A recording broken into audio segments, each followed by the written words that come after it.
দেখো, মেয়েরা কি লজিকে বন্ধু বানায় জানি না, বাট ছেলেরা তো একটাই লজিকে বন্ধু বানায়, যাতে একটু মস্তি করতে পারে, যাতে জীবনে কিছু কাণ্ড করতে পারে। তুমি যে কোনো বয়েজ গ্রুপে যাও, ওরা জানেও না কে কবে কি কারণে কার বন্ধু হলো, কিন্তু ওই চারটে ছেলের মুখ দেখতে একদম সুন্দর না, তবু যদি না দেখতে পায় ওরা ডিপ্রেশনে চলে যাবে ভাই। প্রত্যেক দিন একবার হলে ওই চারটে মুখ ওদের দেখা তো চাই। তাই তোমার যদি এরকম একটা গ্রুপ আছে, তাদেরকে ট্যাগ করো, কবিতাটা শোনাও, যে একটা বাইক তিনটে মাথা, চায়ের দোকান খোঁজ, সন্ধে হলে যেতেই হবে, ডিউটি যেন রোজ। ভবিষ্যতের গল্প নিয়ে ভাবে না বর্তমানে, কিন্তু কোন দোকানের পেঁয়াজি ভালো সেটা কিন্তু জানে। বাবার গালি কমন পয়েন্ট, তাতেই ভাইব মেলে। সবার বাবা একই রকম গালি দেয় আমাদের। বাবার গালি কমন পয়েন্ট, তাতেই ভাইব মেলে। কেউ জানে না কার পকেটের বিড়িটাকে খেলে।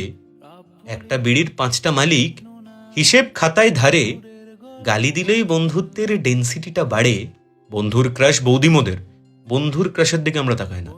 বন্ধুর ক্রাশ বৌদি মোদের, নিয়ম নীতি পাকা। 200 টাকার তেল গেলে যাক, চাটা তো 5 টাকা। আমরা 5 টাকার চায়ের জন্য 200 টাকার তেল পোড়াতেই পারি, তখন গায়ে লাগে না।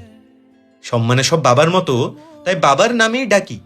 তুমি যে কোনো বয়েজ গ্রুপে চলে যাও, কেউ কারুর আসল নামে ডাকে না, বাবার নামেই ডেকে দেবে। আর বন্ধুরা সাড়াও দিয়ে দেবে, কোনো চাপ নেই।